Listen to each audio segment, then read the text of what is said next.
Baik, kita buka Alkitab kita sama-sama, kita mau belajar kebenaran firman Tuhan. Yohanes pasal 3 ayat 13 sampai 21. Tidak ada apa saudara? Seorang pun yang telah naik ke sorga selain daripada Dia yang telah turun dari sorga, yaitu Anak Manusia. Kita tahu bersama siapa Anak Manusia huruf besar di sini? Adalah Yesus. Amin. Jadi saudara, Yesus sudah menubuatkan. Bukan hanya nubuat tentang kematian dan kebangkitannya. Tuhan Yesus sudah menubuatkan akan kenaikannya ke sorga. Amin. Ini jauh sebelum Yesus diadili, dihakimi dan mati. Tetapi dia sudah bernubuat, dia sudah sampaikan kepada Nikodemus. Ya, dia seorang ahli agama. Nah, itu sebabnya sudah kasih dalam Tuhan, Yesus bukan hanya sekedar Tuhan, dia nabi. Ya.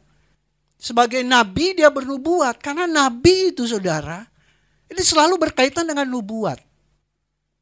Nabi itu bahasa Hebrew. Ya. Nabi selalu berkaitan dengan naba. Naba itu nubuat. Makanya namanya mirip-mirip. Nabi, naba. Kalau bahasa Inggrisnya prophet, ya kan? Selalu berkaitan dengan profesi, nubuatan. Prophet dengan profesi, nabi dengan naba. Nah, cuma heran aja, ada orang yang bilang ada nabi besar tapi nggak pernah bernubuat, saudara. Nah, itu saudara ngerti lah maksud saya. Kalau Yesus dia bernubuat akan kenaikannya, saudara, luar biasa. Nah, ini yang penting, saudara, ayat 14 dan 15. Kita simak ya, luar biasa. Dan sama seperti Musa meninggikan ular di padang gurun, demikian juga Anak Manusia harus ditinggikan. Supaya setiap orang yang percaya kepadanya beroleh hidup yang kekal. Supaya, jadi Anak Manusia harus naik ke sorga, supaya orang yang percaya kepadanya beroleh hidup yang kekal. Nah saudara, Yesus mengingatkan kepada Nikodemus, ini pengajar Taurat, tentang kisah Musa. Jadi Yesus mengutip kitab Bilangan, bagaimana Musa meninggikan ular. Nah adik-adik harus ngerti ya, bukan Musa tuh ular ditarik ke atas ya, diangkat ke atas tuh semua harus menyembah. Bukan. Ya, pengertiannya Musa meninggikan ular. Jadi begini ceritanya. Jadi bangsa Israel itu bersungut-sungut mereka. Ketika mereka keluar dari Mesir, mereka bersungut-sungut. Karena di padang gurun tuh gak ada makanan, gak ada minuman, gersang. Mereka bersungut-sungut. Nah Tuhan gak mau mereka bersungut-sungut. Akhirnya Tuhan hukum mereka dengan apa? Tuhan kirim ular-ular yang di padang gurun untuk memagut mereka, saudara. Sehingga mereka banyak mati. Ya, banyak yang mati karena dipagut ular. Nah ular padang gurun ini ya kan, saudara, kalau dipagut ular itu nggak langsung mati seperti kita ditembak gitu ya, atau ditikam. Itu matinya pelan-pelan, saudara. Jadi racunnya dia itu harus berjalan. Wah, jadi dia menderita dulu, baru mati. Lalu kalau saudara baca di kitab Bilangan itu pasal 21, di sana dituliskan akhirnya mereka bertobat. Ya, ketakutan. Saya garis bawahi, mereka bertobat. Di sana dituliskan mereka bertobat. Mereka minta sama Musa, ya, doakan supaya Tuhan jauhkan mereka dari ular-ular padang gurun itu. Nah, lalu apa yang Tuhan lakukan? Ini menarik, saudara. Tuhan perintahkan kepada Musa, atau Tuhan tidak membuat ular-ular itu semuanya binasa. Ular-ularnya tetap ada, tapi Tuhan bilang sama Musa, buat ular dari tembaga, dirikan di atas tiang. Jadi ular dari tembaga ini. Jadi kalau mereka dipagut ular, ketika mereka lihat, mereka nggak akan mati dengan racun ular itu. Saudara ngerti? Jadi waktu mereka dipagut, wah ini pasti mati nih, karena racunnya terus berjalan kan. Menyebar gitu ke seluruh tubuh. Tapi ketika mereka melihat ular tembaga itu, mereka akan hidup. Mereka nggak mati. Mereka dipulihkan. Jadi sudah kasih dalam Tuhan menarik. Jadi Tuhan, padahal waktu Tuhan menghukum, Tuhan itu memang mengirim ular-ular itu kepada mereka. Jadi waktu mereka ada di sana bukan berarti ular-ular itu sudah ada. karena kedegilan mereka, tegar tengkuknya, Tuhan kirim ular-ular padang gurun untuk memagut mereka. Lalu mereka bertobat, mereka berdoa. Ya, Musa berdoa. Minta kepada Tuhan. Tuhan bilang, buat ular tembaga. Jadi saya renungkan luar biasa ya. Tuhan gak menyingkirkan ular-ular itu. Tetapi Tuhan menyuruh satu perintah yang baru. Bahwa Tuhan kalau sudah berfirman, dia gak membatalkan. Karena dia yang buat itu ular-ular itu ada. Dan dia tidak membatalkan firman itu. Dia buat sesuatu untuk keselamatan mereka. Ya, luar biasa. Nah saudara kasih dalam Tuhan, ini ular kan simbol dari setan, betul? Kita kalau udah jatuh dalam dosa, itu seperti poison, sudah racun yang akan membunuh, membinasakan hidup kita. Sehingga kita tidak bisa masuk dalam kekekalan. Makanya Yesus harus naik ke surga. Supaya ketika kita jatuh dalam dosa, kita pandang dia di atas. Kita imani, kita percaya. Di mana dosa itu tidak berkuasa lagi atas kehidupan kita. Sebagaimana racun ular itu tidak sanggup membunuh bangsa Israel. Ketika mereka melihat ular tembaga itu. Ya, racun ular itu bisanya udah enggak berkuasa lagi membunuh mereka. Demikian juga. Jadi Tuhan Yesus memberikan perumpamaan kepada Nikodemus. Ini seorang ahli Taurat. Kalau dia ngomong Musa meninggikan ular di padang gurun, Nikodemus sangat ngerti. Karena memang dia guru agama. Ya, hanya itu peristiwa tentang ular tembaga itu hanya satu di Kisah Bilangan. Ya, jadi saudara mengerti ya. Jadi memang Yesus naik ke surga. Supaya kita nih orang-orang yang, siapa sih yang gak pernah buat dosa? Ya, kita tuh sangat berpotensi berbuat dosa. Ketika Adam dan Hawa jatuh, kita berpotensi buat dosa. Kita mungkin udah berusaha tidak melakukan dosa. Gak bohong, gak ini dan gak itu. Tapi tetap aja ya, potensi kita untuk selalu melakukan dosa selalu ada. Tetapi Tuhan Yesus mengilustrasikan sebagaimana Musa meninggikan ular di padang gurun, demikian anak manusia harus naik ke surga. Ketika kita pandang Tuhan di sana, kita minta ampun, dosa kita diampuni. Amin. Jadi sudah kasih dalam Tuhan, kenaikan Yesus ada korelasinya tentang percaya. Ya, makanya Tuhan Yesus bilang barang siapa percaya, ayat 15, setiap orang yang percaya kepadanya beroleh hidup yang kekal. Jadi kenaikan ke surga ada korelasinya tentang hidup kekal. Ya, kalau di dalam ayat-ayat selanjutnya Yohanes memberikan kesaksian bahwa dia naik ke surga untuk menyediakan tempat bagi saudara dan saya. Amin. Nah, kita lanjut ayat 16. Ini ayat favorit kita semua, mungkin udah hafal ya. Karena begitu besar kasih Allah akan dunia ini, sehingga ia telah mengaruniakan anaknya yang tunggal, supaya setiap orang yang percaya kepadanya tidak binasa, melainkan beroleh hidup yang kekal. Ayat 17, sebab Allah mengutus anaknya ke dalam dunia, bukan untuk menghakimi dunia, melainkan untuk menyelamatkannya oleh dia. Nah, ini bicara tentang apa saudara? Tentang kasih. Jadi Yesus naik ke surga juga bicara tentang kasih. Ya, kasih Bapa kepada kita. Karena begitu besar kasih Allah. Dan dia harus naik. Supaya pelayanannya bukan hanya di Israel saja. Betul? Dia harus naik. Supaya pelayanannya tidak hanya dibatas dengan waktu. Dia harus naik mencurahkan Roh Kudus. Sehingga dia bisa melayani kita di mana saja, kapan saja, anytime, anywhere. Makanya ketika dia naik, janji dia memberikan Roh Kudus.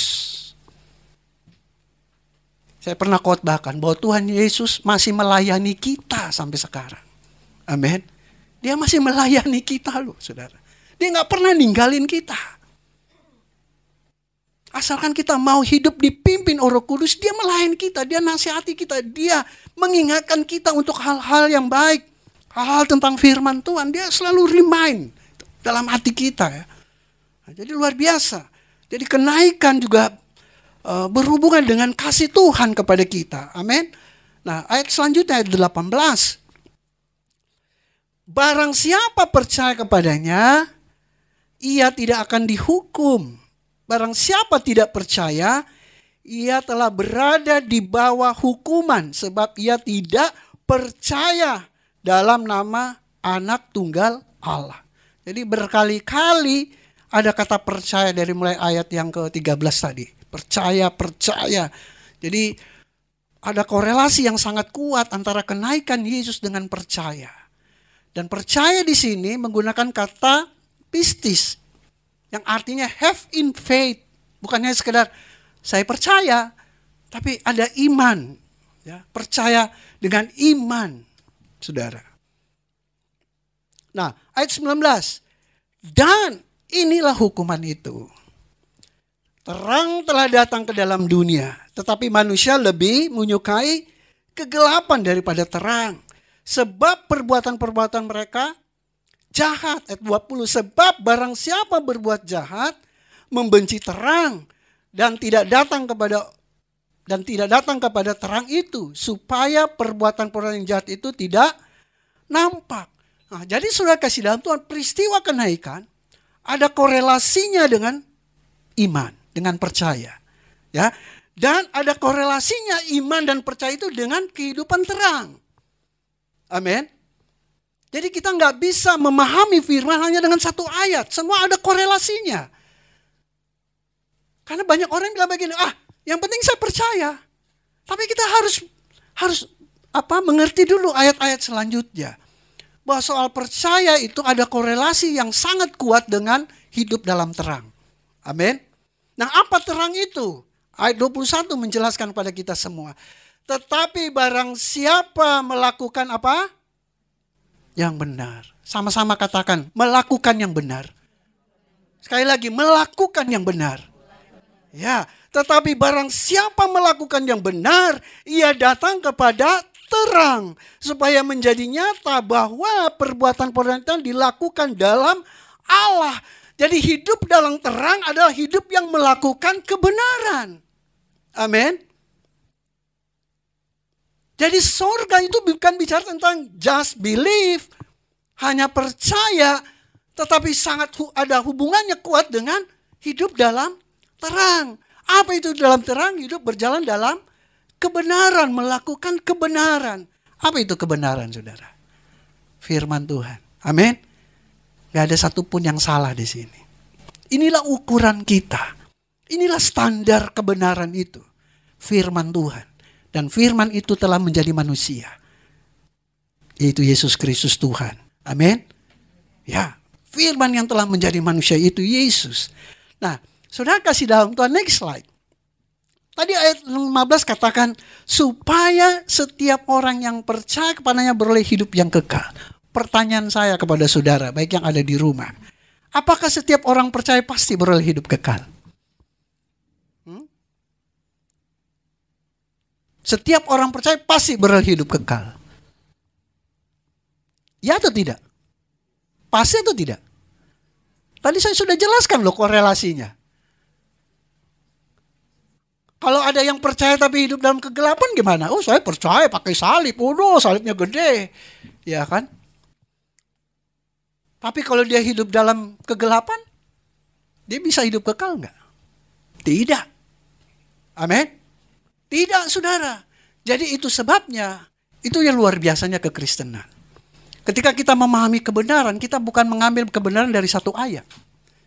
Karena Alkitab itu cerita. Ya, kita nggak bisa mengambil suatu kesimpulan, suatu cerita yang kita cuma ambil dari depannya aja. Betul? Kalau ada satu cerita di depan, terus ada cerita di tengahnya, ada cerita di akhirnya, terus kita ambil kesimpulan dari salah satu. Kita harus kumpulkan semua menjadi satu pemahaman. Amin. Jadi saudara, tidak sekedar percaya, harus hidup dalam terang. Kita sudah baca firman Tuhan. Kalau soal ngomong percaya, saudara, iblis juga percaya Yesus itu Tuhan. Ketika Yesus dicobai di padang gurun, ya, iblis bilang apa? Jika engkau anak Allah, buatlah batu itu menjadi roti. Tapi kalau terjemahan sehari-harinya, kamu kan anak Allah. Kamu anak Allah bukan? Kamu kan anak Allah. Coba. rubah batu itu menjadi roti. Artinya jikalau kamu anak Allah bukan berarti iblis itu nggak tahu bahwa dia anak Allah. Iblis sangat tahu bahwa dia anak Allah. Bahkan waktu Yesus mendarat di satu tempat namanya Gerasa, ya, ada orang yang kerasukan. Wah, gitu banyak setan yang ada merasuki tubuhnya, ya. Sampai Yesus, siapa kamu? Legion. Ya. Apa yang setan itu bilang lewat orang itu? Kau Yesus anak Allah. Ya kan? Setan aja ngakui loh Yesus anak Allah. Setan percaya dia anak Allah. Cuma setan gak mau menyembah. Betul? Banyak orang Kristen percaya Yesus Tuhan. Tapi hidupnya dalam kegelapan. Apakah itu hidup memperoleh hidup yang kekal? No. Makanya kita belajar Alkitab gak boleh sepotong-sepotong. Makanya saya bacakan itu semua. Karena semuanya ada korelasinya. Tentang kenaikan ke sorga, keselamatan dan hidup dalam terang. Saudara. Jadi bukan just, saya sudah percaya. Saya percaya. Ya. Jadi kita membangun iman kita bukan dasarnya dari satu ayat saja. Saya paling suka nonton YouTube itu Christian Prince. Christian Prince. Waduh, itu yang suka debat-debat sama saudara-saudara kita yang lain, yaitu yang beda dengan kita kan. Saya baru tahu loh.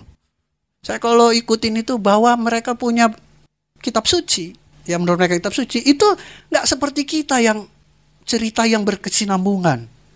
Ya, kalau kita kan ini dari glory to glory, dari kemuliaan pada kemuliaan, penciptaan itu dari kemuliaan pada kemuliaan, dan itu nyambung. Semua ada benang merahnya.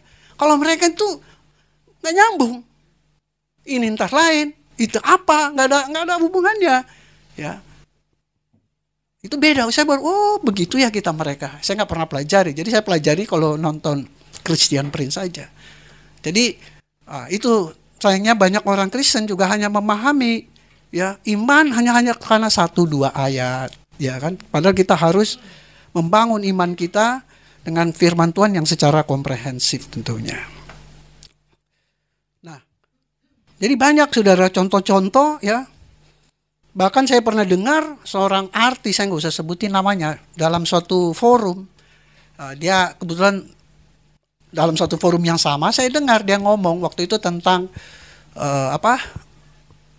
keberagaman agama, pluralisme agama, ya kan. Dia bilang bahwa dia liberal, semua agama dia percaya, katanya. Dia percaya Yesus Tuhan, tapi dia nggak mau memeluk agama Kristen, dia percaya Yesus Tuhan. Maka ini saya mau garis bawahi bahwa tidak semua orang percaya boleh hidup yang kekal. Kalau cuma sekedar percaya, ya percaya. Mau debat juga, saya nggak punya referensi, mungkin gitu kata orang gitu kan. Ya udah percaya aja, ya. Tapi dia nggak mau menyembah, dia nggak mau terima sebagai juru selamat, gitu. Hanya percaya aja. Jadi itu sudah kasih dalam Tuhan bahwa nggak setiap orang percaya itu beroleh hidup yang kekal. Imannya, kepercayaannya harus teruji. Amin. Nah, saya pelajari dalam kehidupan ini, saya renungkan apa yang terjadi di akhir zaman ini, saudara. Ada 3 hal yang membuat atau menguji iman kita, keyakinan kita. Ya. Yang pertama, apa itu? Kekecewaan. Siapa di sini yang nggak pernah kecewa? Saya rasa semua kita pernah kecewa. Betul? Siapa sih sini yang nggak pernah kecewa? Nah, saudara, kekecewaan itu ujian iman. Saya melihat, bahkan menonton di medsos, mendengar kata orang. Banyak orang karena kecewa dia pindah agama. Karena kecewa meninggalkan Yesus. Kecewa sama pasangannya, sama suaminya, sama istrinya. Kecewa sama pendetanya. Kecewa sama orang-orang Kristen. Meninggalkan Tuhan Yesus. Nah, ini yang banyak terjadi di akhir zaman ini. Karena kecewa orang meninggalkan iman. Padahal kecewa itu ujian iman. Amin. Waktu kita kecewa ngapain sih? Kita tuh pengennya curhat, kita pengen melampiaskan semua. Betul? Kita menangis, kita marah dengan keadaan. Tapi itulah ujian, saudara. Kalau kita marah, kita mau menangis, kita nggak tahu berbuat apa, datang pada Yesus. Amin. Pandang dia dalam kemuliaannya. Sehingga racun kekecewaan itu tidak membinasakan hidup kita. Cuma gara-gara kecewa kita tinggalkan Tuhan Yesus. Jadi saudara, Saya mau katakan di sini, kita semua pernah merasakan kecewa. Mengucap syukur aja. Amin. Tuhan udah mengucap syukurlah dalam segala hal. Karena Allah turut bekerja dalam segala sesuatu untuk mendatangkan kebaikan. Amin. Kita semua pernah kecewa. Tapi jangan karena kita kecewa kita tinggalkan iman kita. Jangan karena kita kecewa kita sudah pelayanan, kita mundur dari pelayanan. Jangan karena kecewa tadinya kita udah rajin berdoa, rajin renungkan firman Tuhan, kita udah gak ke gereja lagi. Kita taruh itu Alkitab, ya kan? Kita udah gak berdoa lagi. Semua orang pernah kecewa. Tapi ingat baik, itulah ujian. Amin. Tuhan mau kita datang pada Dia. Marilah kepadaku semua yang letih lesu dan beban berat. Aku akan memberikan kelegaan. Jadi mengucap syukur aja. Kalau kita mungkin hari-hari ini saudara sedang mengalami kekecewaan. Thank God aja. Karena Allah turut bekerja. Amin. Yang kedua saudara, ujian iman yang kedua, ambisi duniawi. Saudara, untuk menjadi pengusaha sukses, untuk menjadi pejabat tinggi itu gak dosa, gak salah. Saya ingin jadi orang kaya raya, gak salah saudara. Nah persoalannya ada orang terlalu ambisi sampai menghalalkan segala cara. Kalau zaman dulu ya, kalau mau jadi pejabat ditawarin dulu. Mau nyebutin 2 kalimat itu enggak, ya kan? Bisa jadi bupati. Kalau dulu kan tunjuk-tunjuk enggak ada pemilu tuh. Bisa jadi pejabat, jadi dirjen, ya, menjadi anggota dewan. Iya. Karena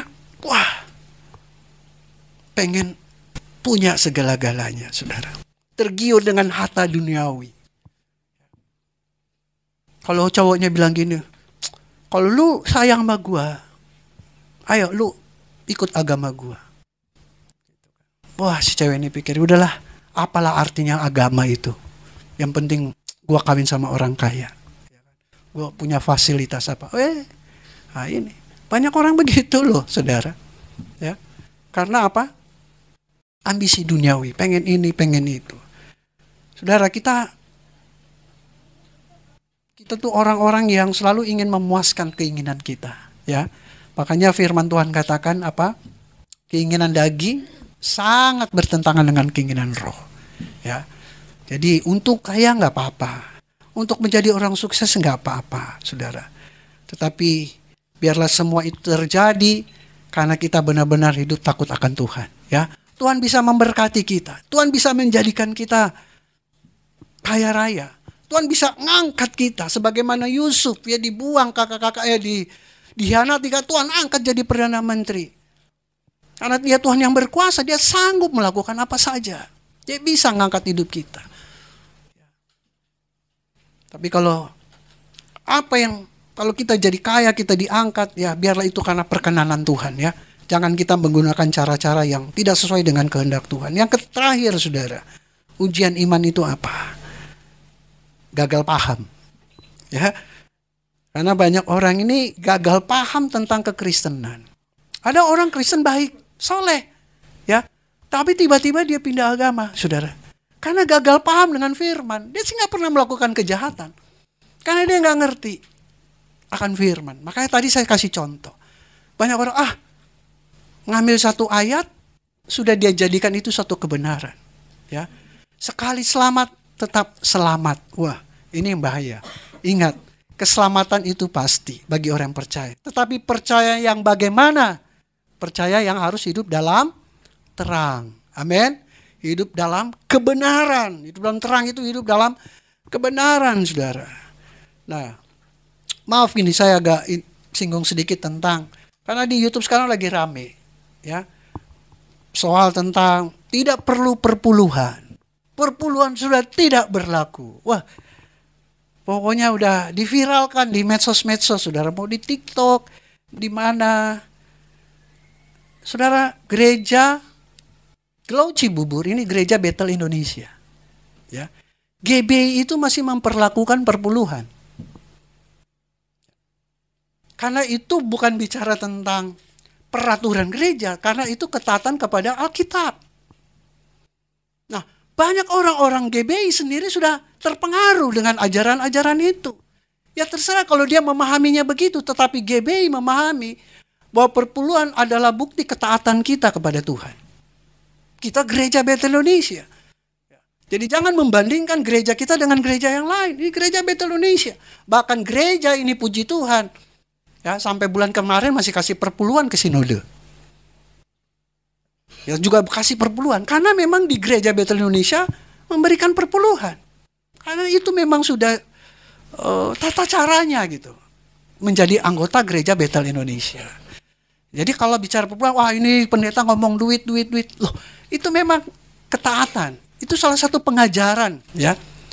Jemaat harus mengerti tentang perpuluhan. Nah, nanti ada kesempatan lain saya khotbah tentang perpuluhan, tentang kebenaran. Ya. Jadi saudara kasih dalam Tuhan, ini yang saya mau katakan bahwa hati-hati dengan pengajaran. Saya pernah sampaikan bagaimana di TikTok itu kan, bahwa sorga itu terdiri dari bermacam-macam agama, termasuk ateis ada di sana. Itu hati-hati, anak-anak kita jangan bisa nggak ngerti loh. Sorga itu hanya milik orang yang percaya kepada Yesus. Kalau tidak, buat apa Yesus harus mati?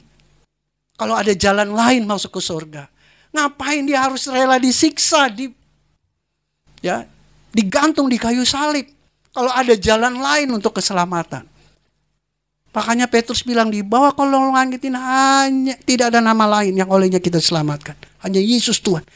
Makanya saya yakin dan percaya di sorga itu memang hanya orang Kristen yang percaya Yesus adalah Tuhan dan Juru Selamat. Gak ada yang tidak percaya Yesus ada di sana. Ya, karena sorga kita beda.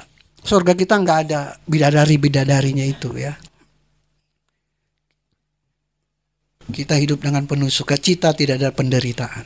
Jadi sebagai penutup, saudara kasih dalam Tuhan, Matius 7 ayat 21 katakan, bukan setiap orang yang berseru kepadaku Tuhan, Tuhan akan masuk ke dalam kerajaan sorga, melainkan dia yang melakukan kehendak Bapakku yang di sorga. Jadi lebih jelas lagi, bukan hanya sekedar percaya, bukan hanya orang yang bisa menyebut Yesus Tuhan, Yesus Tuhan, Yesus Raja, tetapi kalau dia tidak melakukan kehendak Bapa, dia nggak layak masuk dalam kerajaan sorga.